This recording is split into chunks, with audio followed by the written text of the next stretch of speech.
عبادت ہر اس قول، فعل اور عمل کو کہتے ہیں جس کے کرنے کو اللہ نے پسند فرمایا ہو۔ جس نے وہ عمل کی جس پر ہمارا طریقہ نہیں ہے فہو رد و مردود عمل ہے، قابل قبول نہیں ہے۔ یدعون ربهم خوفا وطمعا ومما رزقناهم ينفقون۔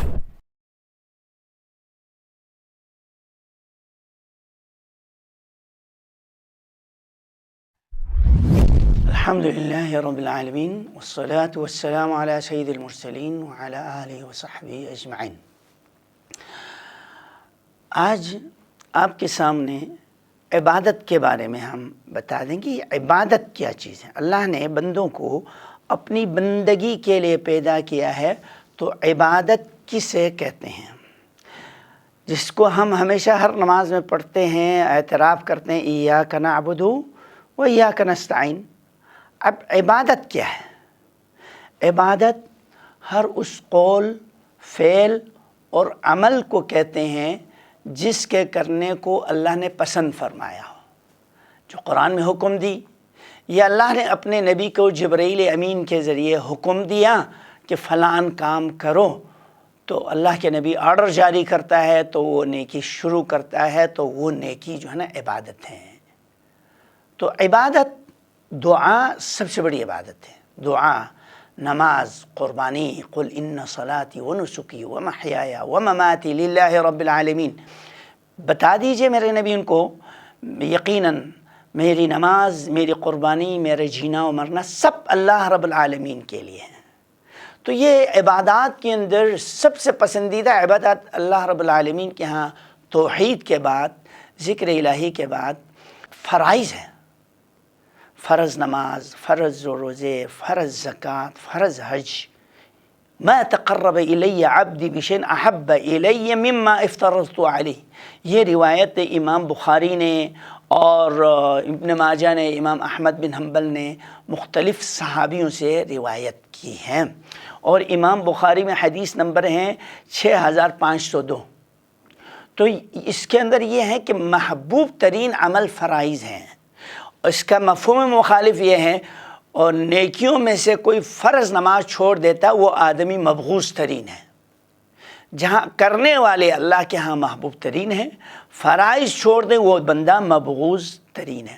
اب عبادت جو ثابت ہے اس کو کیسے کریں؟ سوال یہ ہے ہم اللہ کی عبادت کیسے کریں؟ کوئی بھی اپنی مرضی سے جیسے چاہے کرے، نہیں، اللہ کو پسند نہیں ہے۔ اللہ نے یہ ڈیوٹی لگا دی نبی صلی اللہ علیہ وسلم کی، یا ایھا الذین آمنوا اطیعوا اللہ واطیعوا الرسول ولا تبطلوا اعمالکم۔ اللہ رسول کی عبادت کرو، اپنے اعمال کو باطل نہیں کرو، یعنی عمل اس طرح کرو جیسے نبی صلی اللہ علیہ وسلم نے کرنے کا حکم دیا۔ اس کے علاوہ کوئی اپنی طرف سے عمل کرے تو وہ عمل باطل ہے، بدعت ہے۔ وہ عمل جس پر محمد رسول اللہ کا مہر نہیں، وہ عبادت نہیں۔ من عمل عملا لیس علیہ امرنا فہو رد، یہ ابن ماجہ، ابو داود، بخاری شریف اور دیگر مسلم شریف کی روایت ہے، حدیث نمبر 1718 ہے مسلم میں، دیگر کتب احادیث کے اندر ہیں کہ جس نے وہ عمل کی جس پر ہمارا طریقہ نہیں ہے فہو رد و مردود عمل ہے، قابل قبول نہیں ہے۔ آپ پاکستان کے نوٹ کتنی خوبصورت بنا کے چھپا کے پیش کر دیں، اور جب بینک والوں کے پاس آ جائے تو وہ بولے گا خوبصورت تو ہے، مگر پولیس بلائے گا ایک دم پکڑ کے جیل میں ڈال دے گا، کیونکہ پاکستان اسٹیٹ بینک کا مہر نہیں ہے۔ ہر وہ عمل جس پر محمد رسول اللہ کا مہر نہیں ہے قیامت کے دن، محشر کے دن پکڑے جائیں گے۔ فسوقا فسوقا لمن غیر بعد، ابو داؤد شریف کی حدیث ہے، ہلاکت ہو، بربادی ہو ان کے لیے جنہوں نے میرے بعد دین کو بگاڑ دیا۔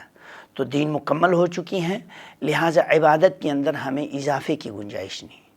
سوال یہ ہوتا ہے کیا ہم عبادت خوف سے، ڈر سے، لالچ سے، طمع سے کرنی چاہیے؟ ہاں، عبادت کے اندر خوف بھی ہونے چاہیے کہ پتہ نہیں اللہ قبول کریں نہیں کریں، طمع ہونی چاہیے اللہ مجھے زیادہ سے زیادہ نیکی دے دیں اور سب فائدہ پہنچا دیں۔ تو اللہ نے فرمایا یدعون ربهم خوفا وطمعا ومما رزقناهم ينفقون۔ وہ بڑے خوف کے ساتھ اس کی بندگی کرتے ہیں، اس کو پکارتے ہیں، اور امید اور لالچ رکھتے ہیں، اور خرچ بھی کرتے ہیں۔ سورہ سجدہ آیت نمبر 16 کے اندر اللہ نے یہ فرمایا۔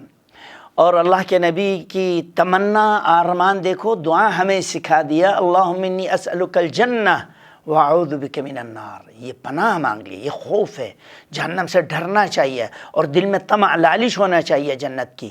اللہ ہمیں جہنم سے بچائے اور جنت اور جنتیوں کے کام کرنے کی توفیق عطا فرمائے۔